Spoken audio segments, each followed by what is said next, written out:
seat, please. You're going to start the service.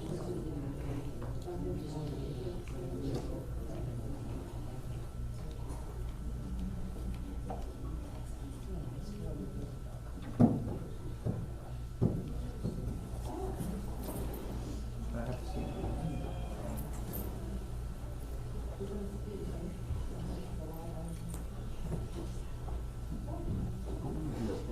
Right. Ladies and gentlemen, as we begin our services, if we can please kindly turn off all cell phones or electronic devices, or please place them on silent. Thank you.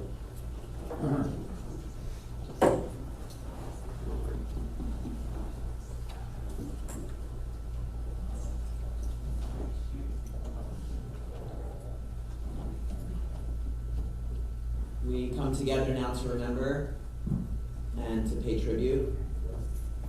We're not here alone. We're here instead as a community, a network of friends and family. In Judaism, we so emphasize the idea of community, and we feel that certainly on this day.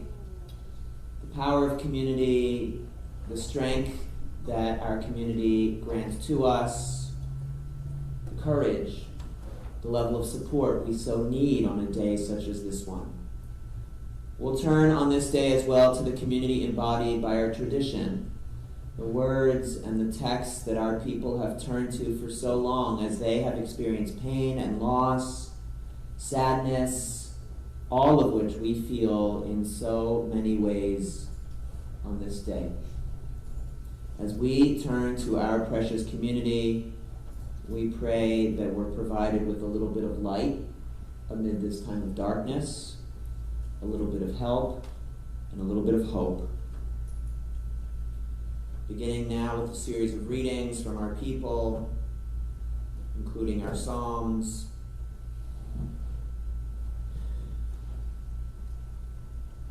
We do remember Barbara and join our hearts together to give comfort to her family. Mourning is a time filled with emotion, with memory, with bitterness and sweetness.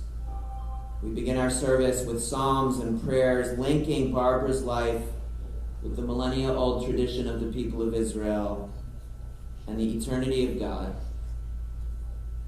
Birth is a beginning, death a destination, life is a journey. From childhood to maturity, youth to age, innocence to awareness, ignorance to knowing, foolishness to discretion, and then perhaps to wisdom. From weakness to strength, or strength to weakness, and often back again. From health to sickness, and back we pray to health again. From offense to forgiveness, from loneliness to love, from joy to gratitude, from pain to compassion, and grief to understanding. From fear to faith, from defeat to defeat to defeat, until looking back or ahead, we see that victory lies not at some high place along the way, but in having made the journey, stage by stage, a sacred pilgrimage. Birth is a beginning, death a destination, and life is a journey, a sacred pilgrimage to life everlasting. We read in the book of Psalms, L'kol zman ve'et l'kol chefetz tachat hashamayim et laledet ve'et lamut. There is a time for everything, a time for every experience under heaven, a time to be born and a time to die, a time to plant and a time to uproot, a time to destroy and a time to heal, a time to tear down and a time to build up, a time to weep and a time to laugh, a time to wail and a time to dance, a time for throwing stones and a time for gathering them, a time to embrace and a time to refrain, a time to seek, a time to lose, a time to keep and a time to discard, a time to tear and a time to sow, a time for silence and a time for speaking. We also turn on this difficult day to the 23rd Psalm.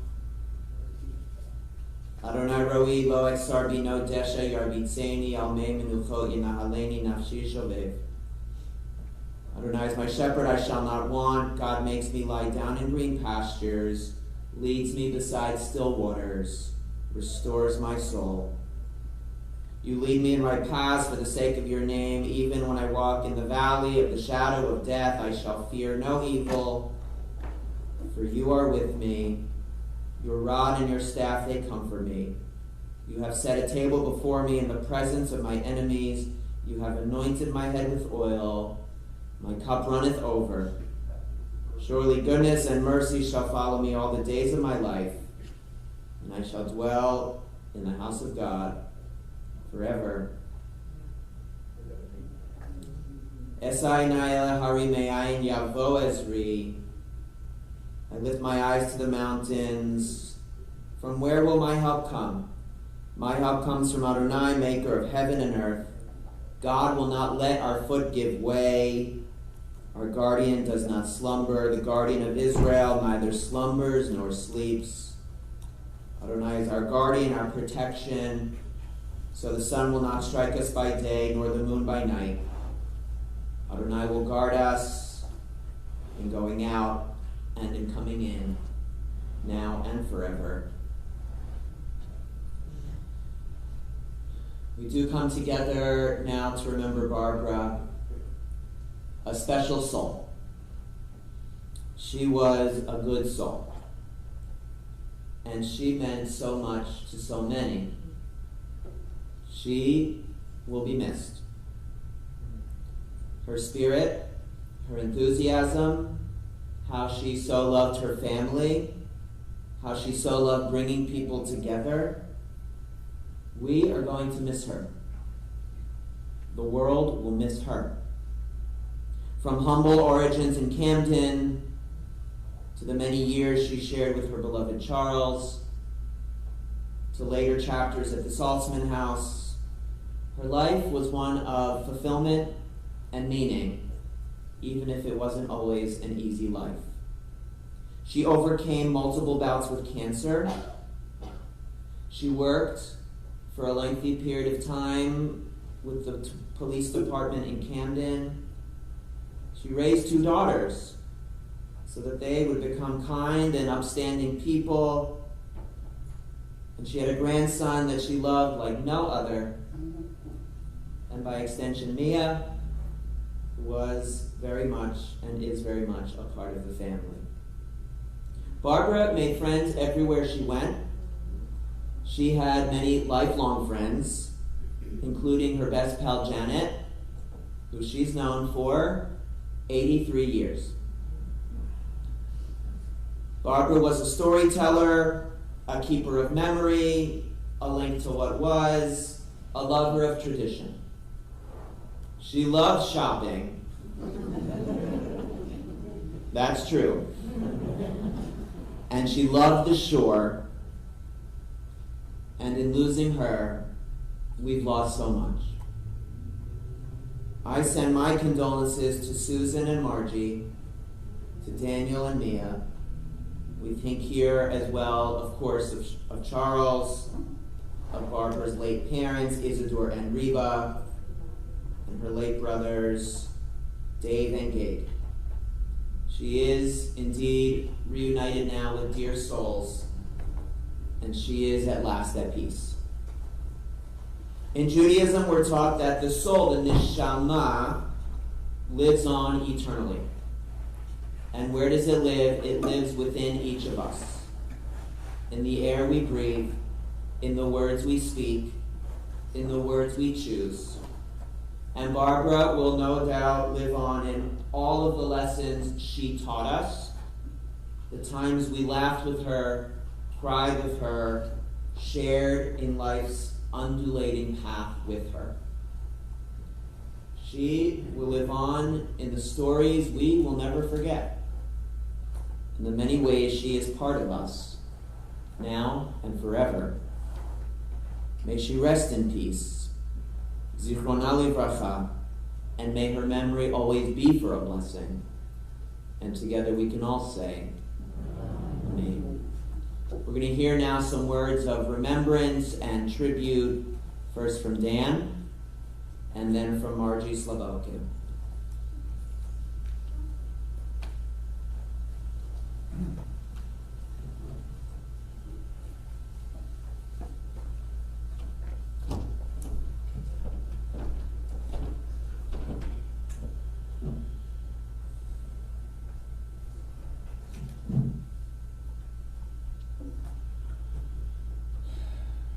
everyone. Firstly, I would like to thank each and every one of you for joining us to remember my amazing grandmother, Barbara Tresky, or as many knew her as, Bobby. My name is Daniel, and knowing my grandmother, I'm sure all of you sitting here know very much about me. I feel greatly honored to be standing up here today, getting to share some stories about the 28 wonderful years I had with my grandma. Bobby was not just my grandmother, but a mother to her two beautiful children, my mother Susan and my Aunt Margie. She was also a sister to her two late brothers, Dave and Gabe, whom she deeply missed. Many of you today called my grandmother a friend, but she really considered all of her friends as family. She was truly one of the most charismatic people I've ever met. She loved people, she loved shopping, and she loved leopard print everything.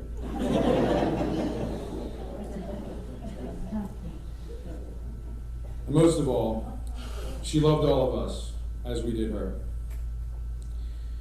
She truly lived the fullest of her 88 years of life.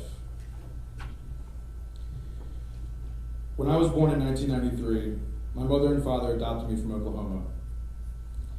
My grandmother, my mother, and father flew me back home to New Jersey when I was only 3 days old. Most babies aren't allowed to fly until at least 2 weeks old, so I guess you can say that I was probably one of the youngest people to get their wings. My family just couldn't wait to bring me back home, to raise me into the man I am today, and I couldn't be more grateful.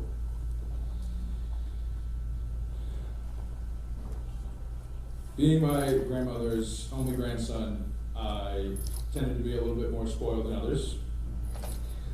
She got me many different toys, such as these cardboard building blocks that I always played with when I was in her apartment. I couldn't wait to just rip them out of her cabinet every time I got over there and build whatever I could until my imagination would be tired. You know, it was really one of the most memorable toys that I had growing up, and it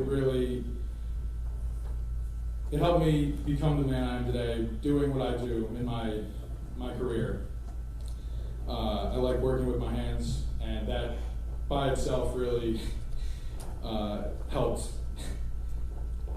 It was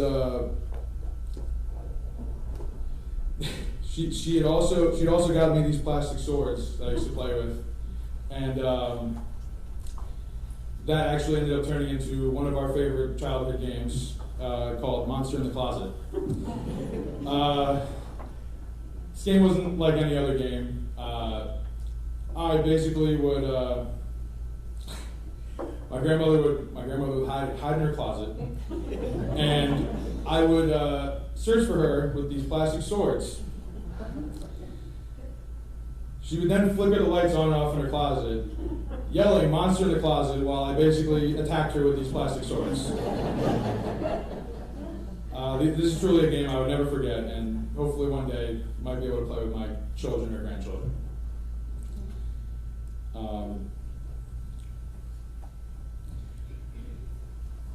Growing up, I wasn't the ideal picture of a good child.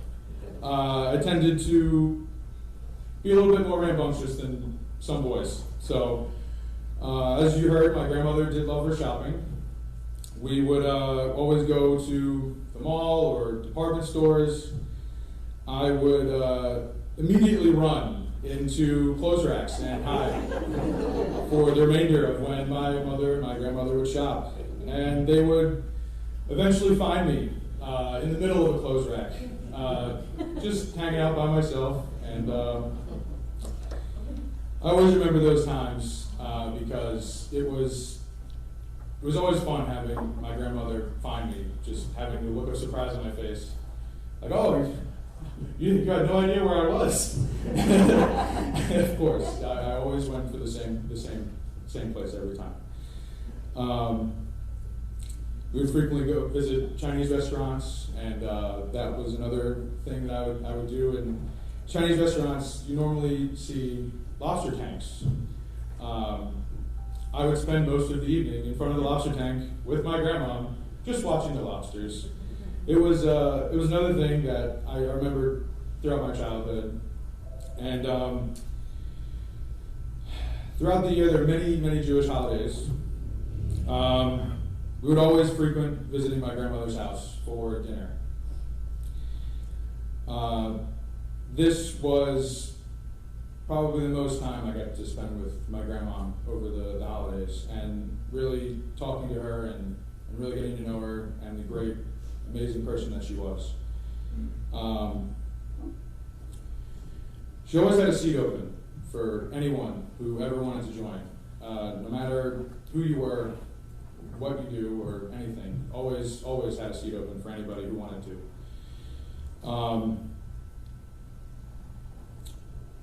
Living in the Towers of Windsor, she had an amazing view of all the surrounding towns. So we would always frequent there for the 4th of July fireworks. That was probably the best fireworks display anyone could ever ask for growing up. And it was very meaningful to be able to spend those amazing times with my grandmother and all of our friends and family. I'm also going to share some words my mom put together for my grandmother. To my beautiful mother, no words can express the gratitude and love you have given me all these years, and your sparkling personality that has touched so many lives. I will always cherish all of our phone calls, shopping trips, lunches, and more. You always taught me a good friend is like a treasure, and as I look around this room, all these people coming to honor you, you were surely blessed. The last few days of your life, you kept telling me you will always be in my heart. Rest in peace, my beautiful mother. I will always love you forever.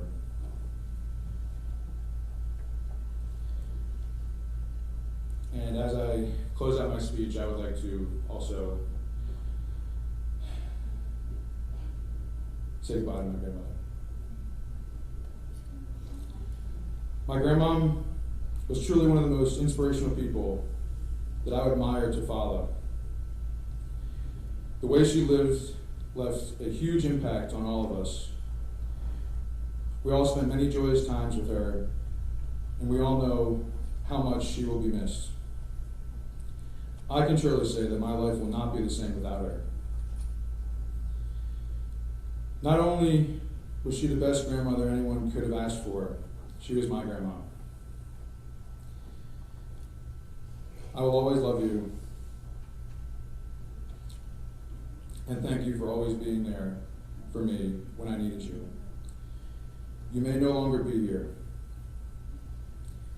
but I know you will always have my back. Thank you, Grandma. I love you.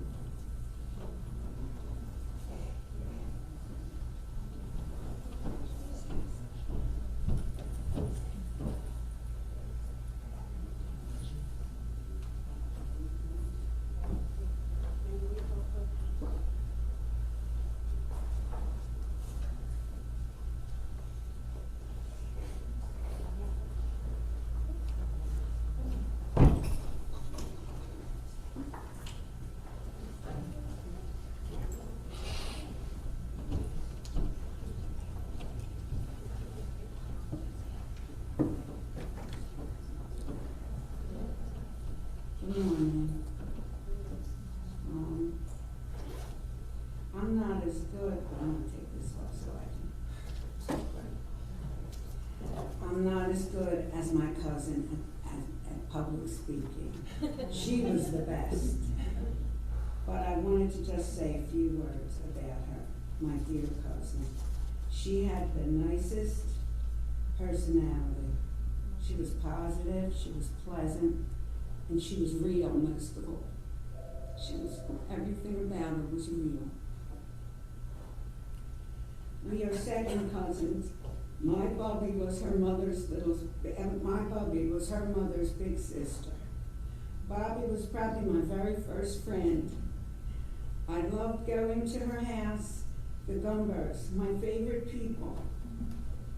Iggy, Dave, Aunt Reba, and Uncle Gummy. Bobby would take me shopping next door at the drugstore next to their home.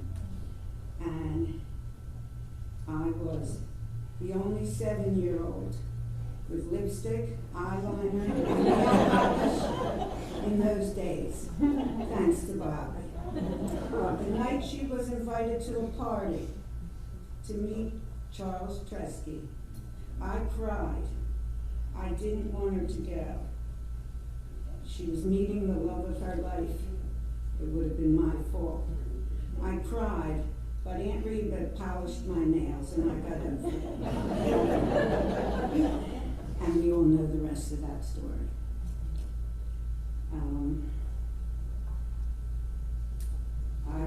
I was known in that house in the Gumbers as Bad Girl Margie. My Uncle Gummy gave me that name. I would go down in the store in the morning while everybody was sleeping and try on any shoe that I could that would fit on my foot. And make such a mess. I guess Uncle Gummy was right.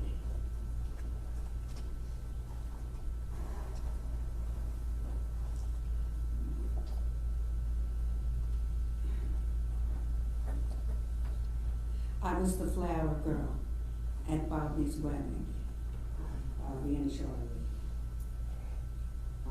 Bobby was a princess in her gown, and I always looked up to her and thought she was wonderful.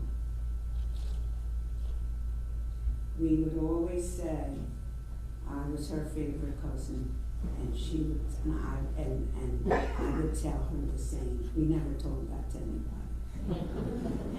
I love her, and I will miss her. Thank you.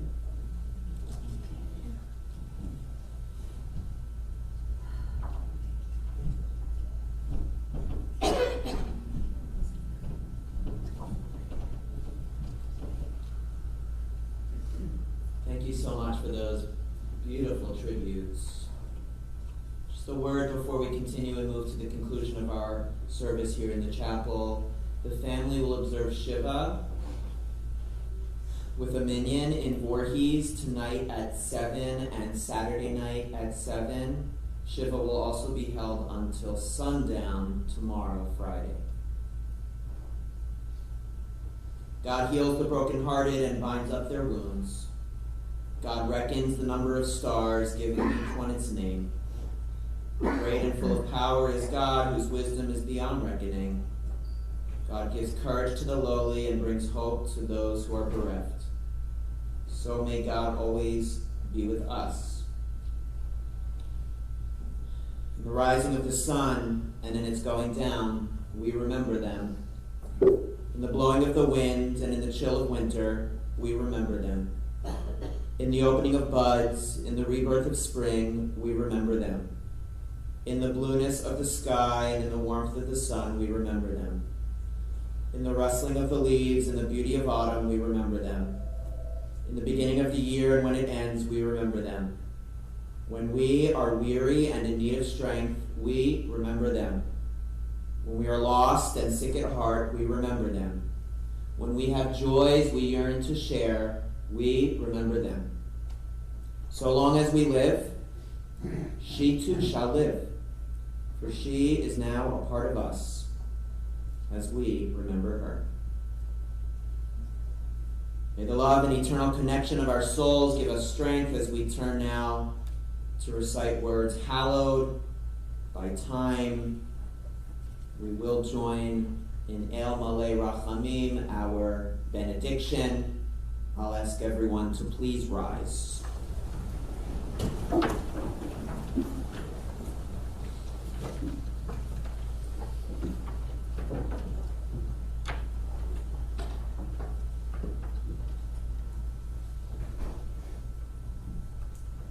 We join in the age-old words of the Mourner's Kaddish. Yitkadal v'yitkadash shemei Rabbah, v'yalmad tivrach v'rutei v'yamlich malchutei, v'chayechon v'yomechon v'chayei t'chol beit Yisrael, b'agala v'zman kariv v'yimru amen. Yehei shemei Rabbah mivarach le'olam u'lamei almaya, Yitbarak v'yishtabach v'yitpa'ar v'yitromam v'yitnaseh. V'yitadar v'yitaleh v'yitalal shemei dekudasha b'reichu. La'ela min kol birchata v'shirata. Tushbechata v'nechemata. Damiran v'alma v'imru. Amen. Yehe shlama rabba bin shemaya. V'chaim aleinu v'al kol Yisrael. V'imru. Amen. Oseh shalom v'imromav. V'yaseh shalom. Aleinu v'al kol Yisrael. V'imru. Amen. May the source of peace send peace to all who mourn and comfort to all who are bereaved. Together we can say, Amen. You may be seated.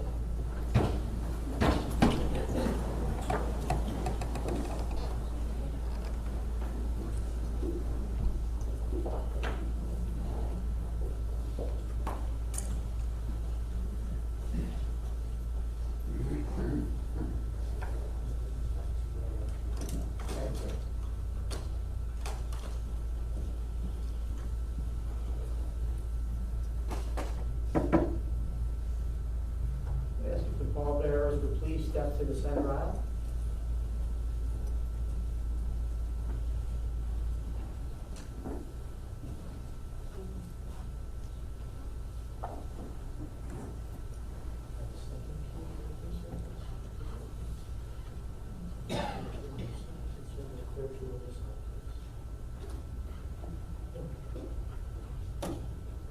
Now ask if we can rise once more, please.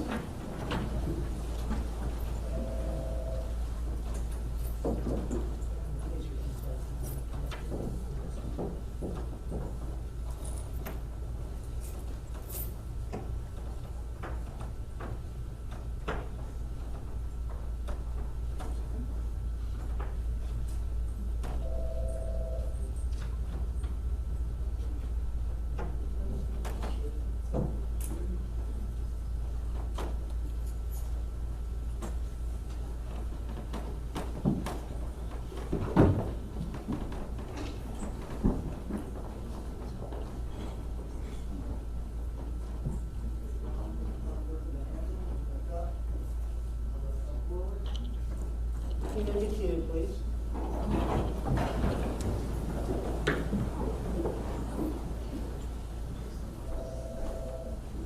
Ladies and gentlemen, I'll ask if we can kindly remain seated, please, just for a moment. Folks in this room, if you get the heads more across, please.